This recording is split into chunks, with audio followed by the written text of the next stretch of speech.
صرف 3 آیات جو کہ رمضان کے متعلق ہیں. سوال پڑھیے.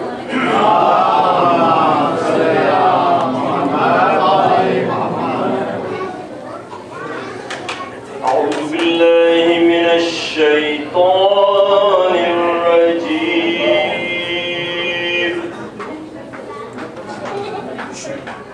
بسم اللہ الرحمن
ولتكملوا العدة ولتكبروا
آمنت باللہ صدق اللہ العلی العظیم.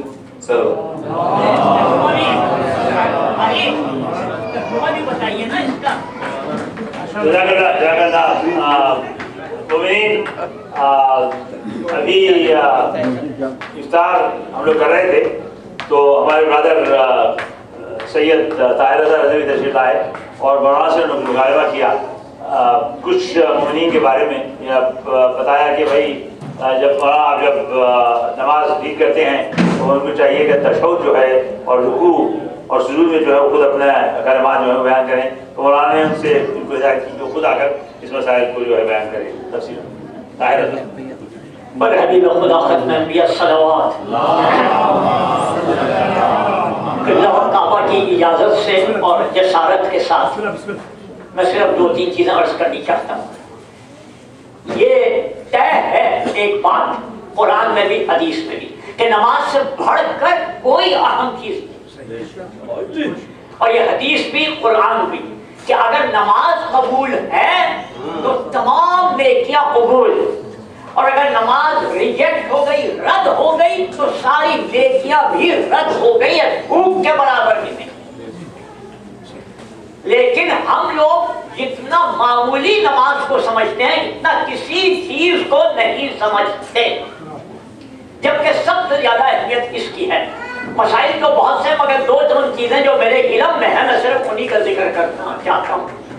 پہلی بات یہ کہ جب نماز جماعت میں ہو تو ظاہر ہے کہ سورہ حمد اور سورہ نہیں پڑھا کرتے امام کے پیچھے, لیکن اس کے بعد رکوع سجود اور دیگر جتنی بھی یعنی ذکر ہے اس کو آپ نے بھی پڑھنا ہے. جبکہ عموماً دیکھا گیا 95% لوگ بالکل گمسم چپ کھڑے رہتے ہیں, نہ رکوع کا ذکر میں ساتھ دیتے ہیں نہ سجدے میں, بالکل پڑھتی نماز کہاں ہو گئی ان کی. یہ بہت غلط چیز ہے. اور دوسری یہ ہے کہ خود ہمیں ہر ایک مسئلے سے اتنا واقف ہونا چاہیے کم از کم, اور مگر ہم اس پہ متوجہ نہیں ہیں. اور ایک چیز یہ ہے کہ سجدہ گاہ جو ہوتا ہے اس کے بغیر نماز نہیں ہوتی. سب سے زیادہ اہم اس میں خاک شفا کربلا معلہ کی مٹی ہے, وگرنہ کوئی اور وہ نہ ہو تو پتھر ہے یا کاغذ ہے پلین, لیکن ہونا ضروری ہے. بعض اوقات لوگ ایک بڑا جاہلانہ سوال کرتے ہیں کہ جی اگر کچھ بھی نہ ملے تو یہ ہو ہی نہیں سکتا کہ کچھ بھی نہیں ملے. ہم خود ایسی صورتحال پیدا کر دیتے ہیں کہ کچھ بھی نہیں ملتا. اور اس کی وجہ بتاؤں آپ کو, وہ یہ ہے کہ یہاں کہ کچھ بھی نہ ملے یہ ناممکن ہے.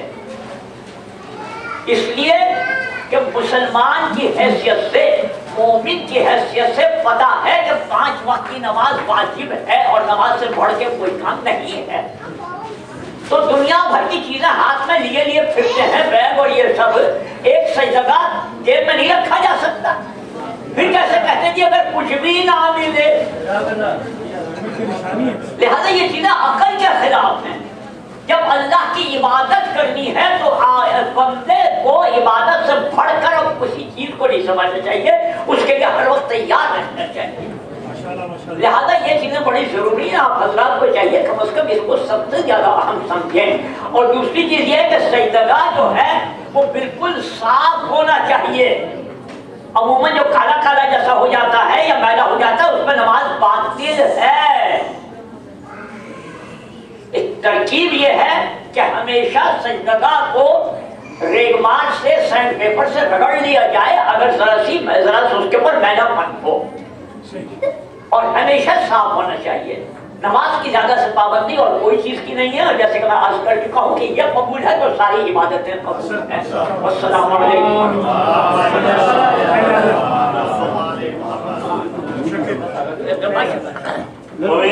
یہ جو ہمارے دادا صاحب بھائی نے فرمایا یہ بہت درست ہے، بالکل بجا ہے. اور یہ آپ کو معلوم ہونا چاہیے کہ یہ ماشاء اللہ سے طفیل ہے ہمارے مدرسوں کا، معصوم اسکول جیسے اسکول کا. ہمارے جو بچے ہیں وہ اس پریشانی میں مبتلا نہیں ہیں. ان کو بچپنے سے ہماری ٹیچروں نے، ہمارے پرنسپلز نے، اور ہمارے جو اسٹاف ہے اس نے باضابطہ ان کو وضو کرنے کا، نماز کے آداب، روزے طریقے سے بتائیں. سالہ سال سلسلہ میں اپنے بچے ماشاء اللہ یہیں سے گریجویٹ ہوئے، سب کے ہمارے سب کے بچے. تو یہ وہ بچے جو ہیں وہ ان میں بالکل یہ وہ کوتاہی نہیں مولانا. لیکن جو نسل ہماری ماشاء اللہ وہاں سے ہندوستان پاکستان سے جو 40s اور 50s میں آئے ہیں وہ تھوڑے سے بیچارے بے بہرا ہیں. بتائیں کیوں، اب کیا ہوتا ہے وہاں پر مجھے علم نہیں ہے. بہرحال یہ ایک بڑی ایک عجیب سی انوکھی سی کہانی ہے. صلوات. میں ایک دو منٹ لینا چاہتا ہوں شام کے تعلق سے. شام ایک ایسی کہانی ہے، ہمارے دل میں شام جو ہے اس کی عزت حضرت زینب اور حضرت سکینہ کی وجہ سے نہ صرف وجہ سے بلکہ اس میں جو پورا کربلا سے جو اس سے منسلک ہے اس کی تاریخ، اس سے ہمارا اتنا زیادہ ہوا ہے. اور آپ کو یقین نہیں آئے گا 2 سال پہلے ہمارے بھائی سب جو گئے تھے، جب یہ لوگ واپس آئے تو بڑی انہوں نے دردار بات، یہ شاہد ملک صاحب جو تھے ہم مجھ سے کہنے لگے بھائی، وہ مجھ سے ہمارے لوگ مجھ سے کہہ رہے تھے کہ اچھا اب تم یہ آخری جگہ سے تمہارے شیعوں کا یہاں پر خبردار ہمیں آنے کی ضرورت نہیں. یہ لوگ میرے خیال میں آئے یہاں پر اور وہاں پر تباہی آئی. اس وقت سے یہ مارچ فروری سے شروع ہوا تھا وہاں پر، جو اب جا کے ماشاءاللہ سے ختم ہونے کو آ رہا ہے. اور سوائے اچھی خبروں کے اور کچھ نہیں ہے ہمیں. یعنی ہمارے وہاں پر ڈائریکٹ کانٹیکٹ ہے سید زینب میں، اور سیریل گورنمنٹ کے ساتھ ماشاءاللہ سے ڈاکٹر بشار جعفری ایمبیسڈر ہیں یونائیٹڈ نیشنز میں شام کے. اور وہاں پر جو فارن منسٹر ہیں وہ یہاں پر 2-3 مرتبہ آ چکے ہیں، ان سے ملاقات ہے ہم لوگوں کی. تو اور جو ہمارے اپنے لوگ ہیں عرب سیریا میں، ان سے اطلاع یہی مل رہی ہے. اور بڑے مزے کی بات ہے کہ اس میں ہمارے سنی بھائی زیادہ ہیں اور شیعہ کم ہیں. ان سب کے یہ کہنا یہ ہے کہ یہ کم وقت یہ جبہت النصرہ، اعلان الشام اور یہ برادرہڈ جسے افغان مسلمین کہتے ہیں، اور یہ القاعدہ اب عراق، 4 انجمنوں نے جو تباہی مچائی تھی، اور جس طریقے بے تدریج سے انہوں نے خود جو آگے جو اپوزیشن تھی جو سنیوں کو قتل کیا ہے وہ بے مثال ہے. یعنی اتنا ایسی مثال نہیں ملتی. تو انہوں نے اپنے سب سے زیادہ دشمن ہر ایک مسلمان کو بنایا، ہر ایک اس کو، کوئی شیعہ اور سنی کا امتیاز نہیں رہا. تو ماشاءاللہ سے سچویشن یہ ہے کہ اسد صاحب نے کل معلوم ہے کہ سید زینب نے جا کے تقریر کی دمشق کو، اس سے دریا اور سید زینب کے درمیان مقام ہے، آ جا کے تقریر کی. اور آج کی رپورٹ یہ ہے کہ ایئرپورٹ کے علاقے میں تمام جو علاقہ وہ صاف ہو چکا ہے بالکل. اور ماشاءاللہ ہر لحاظ سے جو ہے وہ 70% جو کنٹرول ہے، 75% جو کنٹرول ہے وہ ان کے ہاتھ میں ہے. اور تقریباً 20% کنٹرول جو ہے وہ کرد وہاں پہ سیریا کے وہ ان کے ہاتھ میں ہے. تو 10% یا 15% جو ان کم وقتوں کے ہاتھ میں، یہ بدماشوں کے، سلفیوں کے اور وہابیوں کے ہاتھ میں ہے، جو کہ زیادہ دیر کی بات نہیں ہے. آپ بڑے اطمینان کی سانس لے سکتے ہیں ماشاءاللہ سے شام کے تعلق سے. انشاءاللہ تعالیٰ میں یہ نہیں کہوں گا کہ ہم لوگ جو ہے اپنے زیارت کے لیے شام میں جائیں گے ابھی لیکن یہ ضرور ہے بہت زیادہ ماشاءاللہ سے جو ہے وہ بہتر ہو رہے ہیں حالات. اور ہمارے لیے انتہائی مسرت کا اور خوشی کا مقام ہے اس خاص طور پر عید کے موقع پر کہ یہ شام جو ہے دریدوں کے ہاتھ میں نہیں آیا جنہوں نے کوشش کی. صلوات پڑھی. میں ماشاءاللہ یہاں سے گزارش کروں گا کہ وہ تشریف لائیں اور